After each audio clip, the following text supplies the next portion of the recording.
Thank you very much. ధన్యవాదాలు sir. ఈ విజయోత్సవాల్లో గౌరవనీయ మంత్రివర్యులందరి శుభాకాంక్షలు ఉంటాయి, ఆ తర్వాత పెద్దల సందేశాలు ఉంటాయి.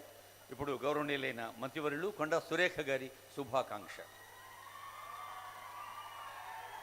సభకు నమస్కారం.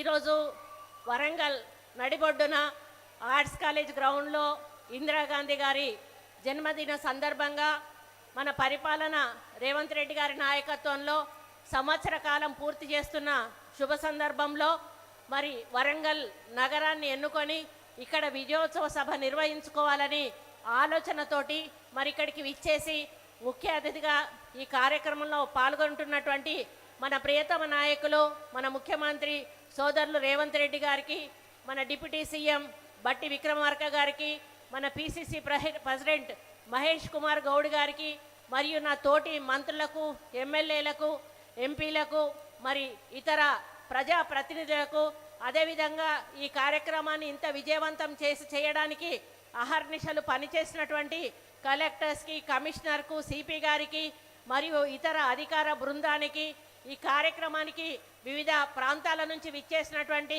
మహిళా సోదరీమణులకు, నాయకులకు, కార్యకర్తలకు, పత్రికా సోదరులకు, ప్రముఖులందరికీ కూడా నా యొక్క హృదయపూర్వక నమస్కారం. మరి ఈరోజు నాకు ఏం మాట్లాడాలో అర్థం కావడం లేదు. ఎందుకంటే నేను 30 సంవత్సరాల నా రాజకీయ జీవితంలో చాలామంది ముఖ్యమంత్రులను చూశాను. అందులో ముఖ్యంగా నేను అందరికంటే అభిమానించేటువంటి నాయకుడు రాజశేఖర రెడ్డి గారు. రాజశేఖర రెడ్డి గారి తర్వాత అత్యంత అభిమానించే నాయకుడు ఎవరంటే రేవంత్ రెడ్డి గారు అని చెప్పి నేను మరి పబ్లిక్గా నేను చెప్తా ఉన్నాను. అయితే అన్ని ముఖ్యమంత్రుల మీటింగులు కూడా నేను అటెండ్ అవ్వడం జరిగింది. జనరల్గా ముఖ్యమంత్రులు ఒక మీటింగ్ పెట్టినప్పుడు ఆ మీటింగ్లో మాకు కావాల్సిన సమస్యలను చెప్పి, అన్న ఈ సమస్యలు ఉన్నాయి, ఇవి తీర్చండి, వచ్చేసారి మీరు వచ్చినప్పుడు ఈ సమస్యలకు పునాది వేయాలి అని చెప్పినటువంటి సందర్భాలు ఉన్నాయి. ఆ తర్వాత ముఖ్యమంత్రి గారు మరి అవి మంజూరు చేసి మళ్ళీ వచ్చి ఫౌండేషన్ వేసినటువంటి సందర్భాలు ఉన్నాయి. కానీ బీఆర్ఎస్ ప్రభుత్వంలో ఆ ముఖ్యమంత్రి దగ్గర కూడా నేను పనిచేశాను.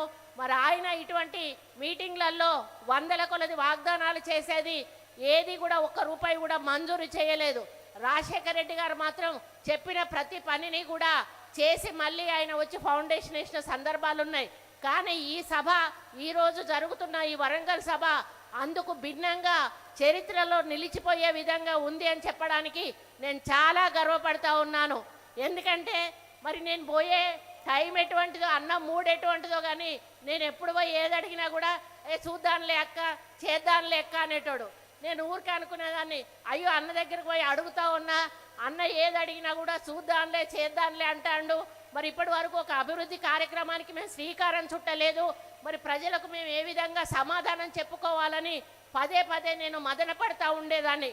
కాకపోతే ఆయనతో ఎప్పుడు వెహికల్లో ఎక్కినప్పుడు కూడా ఆయన ఒకటే మాట చెప్పేవాడు, అక్క హైదరాబాదు మనం ఏమీ చెయ్యలేము, కానీ వరంగల్ నగరాన్ని మాత్రం మనం ఏ విధంగా అంటే ఆ విధంగా రూపుదిద్దుకునే అవకాశం ఉంది. కాబట్టి వరంగల్ని ఎన్ని ఫండ్స్ అయినా కూడా ఇచ్చి ఒక మంచి పట్టణంగా తీర్చిదిద్దడానికి మన వంతు సహాయం సహకారం తప్పకుండా ప్రభుత్వం నుంచి ఉంటుంది. దానికి మాస్టర్ ప్లాన్ అనేది చెయ్యాలి అని వారు కోరడం జరిగింది. మరి మా ఇన్ఛార్జ్ మినిస్టర్ శ్రీనివాసరెడ్డి గారు ఇక ఆయన పట్టుకున్నాడంటే ఉడుపు పట్టే వదిలిపెట్టాడు. ఇక అధికారుల వెంటపడి వేటాడి మరి మమ్మల్ని పదే పదే రివ్యూ మీటింగ్స్ పెట్టించి మాకు ఒక ప్రణాళిక అంటూ సిద్ధం చేసి ముఖ్యమంత్రి గారి దృష్టికి తీసుకుపోవడం జరిగింది. మరి ముఖ్యమంత్రి 19వ తారీఖు వస్తున్నారు అంటే జనరల్గా ఏదో మహిళలకు సంబంధించిన మీటింగ్ పెట్టి వెళ్ళిపోతారేమో అని నేను అనుకున్నాను. కానీ గత వారం రోజుల నుంచి సెక్రటేరియట్లో జరిగిన హడావిటి అంతా ఇంత కాదు అని చెప్పక తప్పదు. అన్ని డిపార్ట్మెంట్స్ కూడా అలర్ట్ అయిపోయాయి. ఒక డిపార్ట్మెంట్ తర్వాత ఒక డిపార్ట్మెంటు వరంగల్లో ఏమేమి అవసరం ఉన్నాయని చిన్న చిన్న పనులను కూడా చూసి వాటిని వివరాలు తెప్పించుకొని వాటన్నిటికీ కూడా జీవో ఇచ్చి దాదాపు ఈరోజు 4,500 కోట్ల రూపాయల నిధులు విడుదల చేస్తూ జీవోలు ఇచ్చి ఈరోజు ఇక్కడ శంకుస్థాపన కార్యక్రమం చేసినందుకు ఈ వేదిక మీద నుండి మరి సీఎం గారికి హృదయపూర్వక ధన్యవాదాలు మా వరంగల్ ప్రజల తరఫున తెలియజేస్తా ఉన్నానన్నా. మీ నమ్మకాన్ని వమ్ము చెయ్యము. తప్పకుండా ఈ యొక్క వరంగల్ నగరాన్ని పట్టణంగా రూపుదిద్దడానికి ఇక్కడి మంత్రులుగా సీనన్న గారి నాయకత్వంలో మేము తప్పకుండా మీరన్న ఆశయాన్ని సాధించడానికి ముందుకెళ్తాము. అది ఈరోజు ఒక మహిళ ప్రధానమంత్రి ఇందిరాగాంధీ గారి పుట్టినరోజు సందర్భంగా ఇద్దరు మహిళా మంత్రులం ఇక్కడ ఉన్నాము. ఒక మహిళా మేయర్ ఉంది, ఒక మహిళా ఎంపీ ఉంది. ఈరోజు మహిళా శక్తిని ఇక్కడికి తీసుకొచ్చి వీళ్ళందరి ముందట మాకు వరాల జల్లు కుల్పించినందుకు మీకు ఎల్లవేళలా కూడా రుణపడి ఉంటామని ఈ సందర్భంగా మేము విజ్ఞప్తి చేస్తూ, మరి తప్పకుండా ఈ వరంగల్ నగర అభివృద్ధికి, ఎందుకంటే ఎయిర్పోర్ట్ అనేది దశాబ్దాల కళ. ఎయిర్పోర్టు కళను ఎవ్వరు కూడా సహకారం చేయలేకపోయారు. అది ఈరోజు మన రేవంత్ రెడ్డి అన్న వల్ల అవుతుంది. రేపు మనకి ఎయిర్పోర్ట్ వస్తే మనకు కంపెనీలు వస్తాయి, ఇండస్ట్రీస్ వస్తాయి. ఇటు కరీంనగర్ సైడ్ కానీ, ఇటు ఖమ్మం సైడ్ కానీ, ఇటు హైదరాబాద్ సైడ్ కానీ విపరీతమైనటువంటి మనకి ఇండస్ట్రీస్ వచ్చినప్పుడు మన పిల్లలకు ఉద్యోగాలు వస్తాయి, మనము ఆర్థికంగా బాగుపడతాము. ఈ దాని ఎయిర్పోర్ట్ వల్ల చాలా అభివృద్ధి జరుగుతుందనే విషయాన్ని మీ అందరికీ కూడా తెలుస్తూ, అండర్ గ్రౌండ్ డ్రైనేజ్ అనేది కూడా మా వరంగల్ ప్రజల కళ, అది కళగానే మిగిలిపోతుంది అనుకున్నా. కానీ ఈరోజు దాన్ని నిజం చేసినందుకు మిమ్మల్ని ఈ వేదిక మీద నుంచి మా ప్రజల తరఫున ధన్యవాదాలు తెలియజేస్తూ, ఇంకా మీరు చాలా శంకుస్థాపనలు చేశారన్న వాటితో వరంగల్ నగరం అంతా కూడా సుందరంగా తీర్చిదిద్దబడుతుంది.